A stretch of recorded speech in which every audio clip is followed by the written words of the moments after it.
Hello and welcome to the final episode of Season 2 of Big Nostalgia.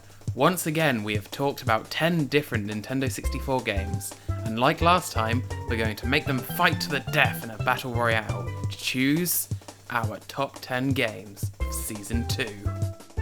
And, as we always say, these rankings are our opinion, so if you love the game at number 10 and hate the game at number 1, this list does not get in the way of that. It's just what we think. We've done our deep dives into each one with what we do and don't like about these games in their individual Big Nostalgia episodes, so don't expect our explanations to be video essays, although we have made sure to give a good summary of why we made our choices. So, without further ado, it's time to begin. Let's hit it! Hit what? It! Number 10. Womp womp. It sucked. Number 9. Oh, right. We'll do it properly. Oh, okay then. Arguably, there's nothing wrong with 1080 snowboarding, but as the treasurer of a cooking society who just blew their entire budget would say, there's no accounting for taste. that doesn't make sense. Oh. 1080 snowboarding was an interesting concept, and I can imagine a lot of fun was had with it by the people who are big fans of snowboarding and the realistic setting that the game takes place in. However, it really wasn't our style, and we didn't enjoy the gameplay or the music that much. Number 9. I'm not done. Oh, you're not? I'm done. Number 9. Now this is pod racing. Is it though? Well, technically it may have been called Star Wars Racer, but the pod is implied. You can play as all your favourite characters from the Phantom Menace. That's a misnomer. Don't you love, Clegg Holdfast? Who? Joking aside, the gameplay is really solid and enjoyable, even if it can get really easy to lap opponents in the early races. The game looks and feels authentically Star Wars, especially when it takes from the Star Wars soundtrack directly. However, the game wasn't an original concept. Maybe it's because we played 4 racing games this season, but overall, it doesn't bring too much new or special. Still better than 1080 snowboarding. Dude, take a day off. But it is better than the Phantom Menace film. Haha, yeah. Number 8. Who do you call if the onboard computer of your nuclear missile carrier gets stripped on by goop and malfunctions, taking your missiles as the crow flies to ground zero? The Blast Corps team! Damn straight, with an array of fast, fierce, and frankly nonsense vehicles, they'll clear everything in the missile's path so that they can reach the destination and be disarmed. Hell yeah! They have all the top-of-the-line hardware, the bulldozer, the dune buggy, the one that's missing an arm and front flips into buildings, and for some reason, this fucking thing. Holy crap, this game was going places. Wasn't it? Blast Corps is a masterpiece in the ancient art of style over substance, which is saying something because it isn't lacking in substance either. Time to get moving. Bronze, silver, gold and platinum medals, regular missions, time trials, races. How was this game made by such a small team? It does, however, feature slightly janky controls, not amazing looks, and some incredibly difficult levels. But don't let that stop you from trying it if you haven't before, as it's loads of fun. Blast Corps, move out! Number 7. Has this ever happened to you? Your parents have gone on holiday, leaving you home alone, and an evil space pig shows up and carves his face onto your mountainside? It's a common, everyday occurrence. Or at least, it's what happened to Timber the tiger that one time. I still forget that there's a plot to Diddy Kong Racing, but that's rare for you. Always going that extra mile. No pun intended. This game was more an adventure game with a racing game in it than a racing game on its own.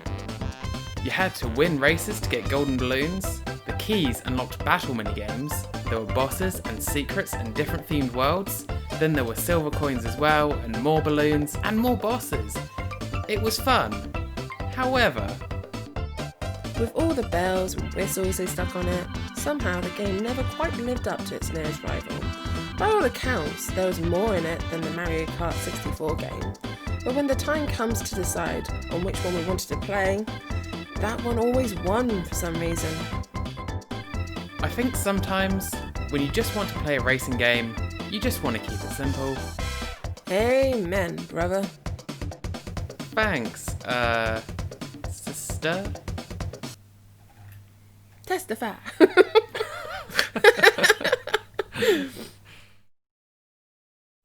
Number 6.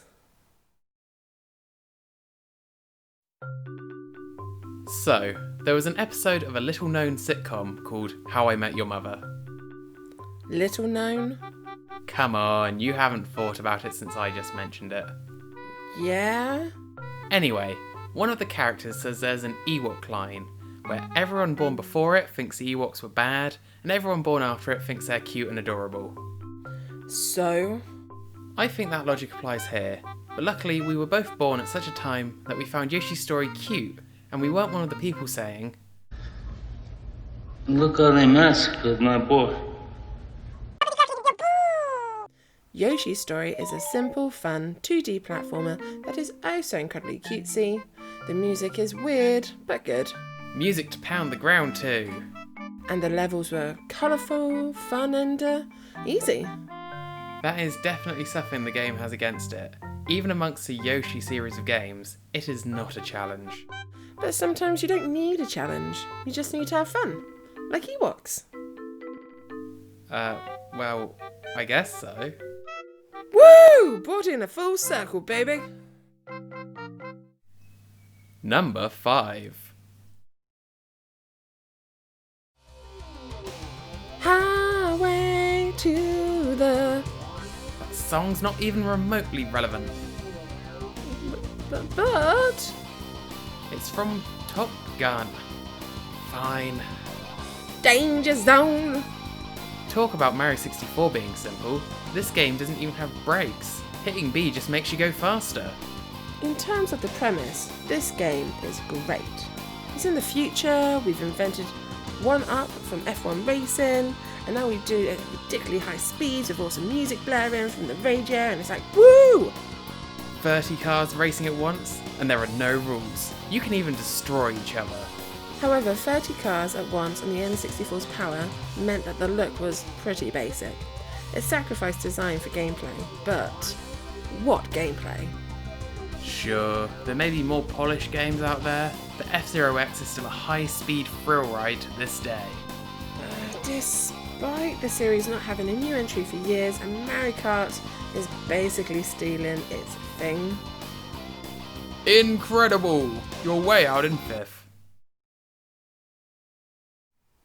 Number 4. Pika Pika! What's that? Jimmy's stuck down a well? And we're the only ones that can save him? Pika? Then he's shit out of luck there. Hold on, wait, who's Jimmy? I thought this was Pokmon Stadium. I know. I named my Bulbasaur Jimmy. Oh, but coming at the height of the original Pokemania, this game brought a handheld experience to the console worldwide for the very first time.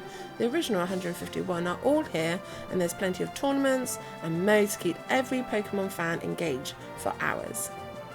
The game lets you connect your copy of Pokemon Blue or Red to play on the big screen, which was massive in its day, and the mini-games. Oh my god, we haven't even mentioned the minigames. The best part! Run, Rattata, run! Magikarp Splash, Clefairy says, it's all so much fun! Well, except for Snore War. That's a bit of a snooze fest. Boo.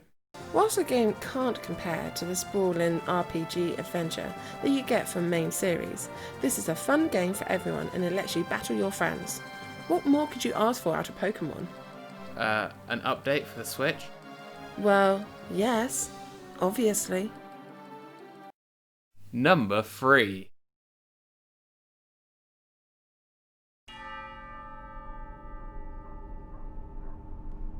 You've met a terrible fate, haven't you, Bottles? Wait, what? Last year BanjoKazooie was snubbed, and now BanjoTooie is 3rd?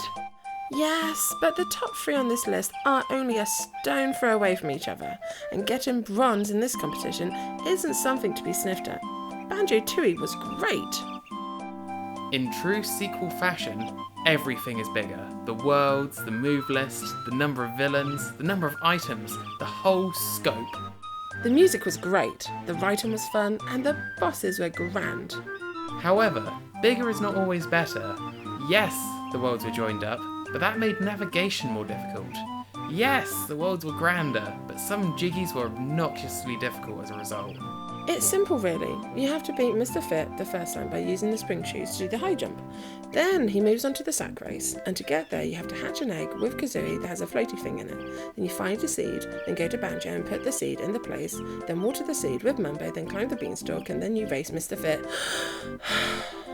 And then after that it's a simple running race. No, yeah, sounds easy. Right?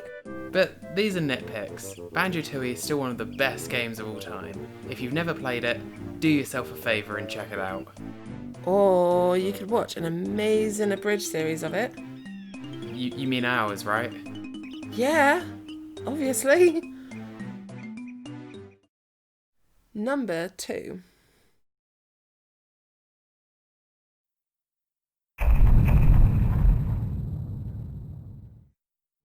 And it's Majora's Mask in at number 2.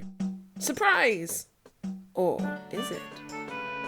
I can't even begin to imagine how daunting the task of making a whole new game in a year would have been for EGI Aonuma. But my god did he put it off. Having already tackled the usual Zelda fare in Ocarina of Time, Majora's Mask was free to be this new, exciting, different, and more than anything, creepy sequel. The world is not the biggest we've ever had from a Zelda game, but it feels densely populated and alive due to the lively cast and the tightly packed 3-day cycle. Over the course of the game, you'll interact with everyone in Termina, from preventing the theft, to trading quests, to healing souls and convincing giants to help you stop the moon from falling. Whilst the game reuses assets, it spent the time saved in that area making every other area in the game better. More amazing music in the soundtrack, new enemies and dungeons, and some of the most iconic imagery of any Zelda game. Whilst it did have its problems, like an awkward saving system and some side quests being difficult to know what to do next, even with the Bomber's Notebook, these are just minor issues on an overall fantastic experience. Ocarina invented sliced bread, Majora's Mask invented buttered toast. So I guess you could say this game didn't meet a terrible fate. You could, but we still ranked it below Ocarina, right? Yeah. And now I want toast. Number 1.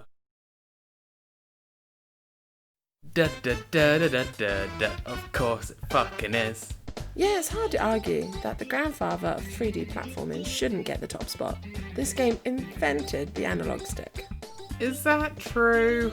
It's true if I say it's true. This was more than just a game, it was a display of what gaming could be in the new generation of consoles. It led the way of Ocarina of Time, it led the way of BanjoKazooie, and it led the way for so many great games that followed in its footsteps. Sure, it wasn't the prettiest, and speedrunners abused the game mercilessly to clip through walls and doors, and basically everything in between. But it's such a statement to a gaming world that didn't know what the third dimension would bring. So many 2D games struggled to make the change to 3D, but Mario stuck the landing, and it led the way to a fantastic series of 3D Mario games. Oh, and Mario Sunshine. It's a testament to this game that it's still got a huge audience today, between multiplayer and online mods, completely new games made in the engine, and other games ported to the engine. Why? Super Mario 64 may not have aged very well visually, but it still sounds great with an iconic soundtrack and has a bunch of creative levels to explore. Even though it's technically Super Mario 32. Who cares? If anything, it makes it more impressive. True. Big Nostalgia's #1 game of Season 2 is Super Mario 64.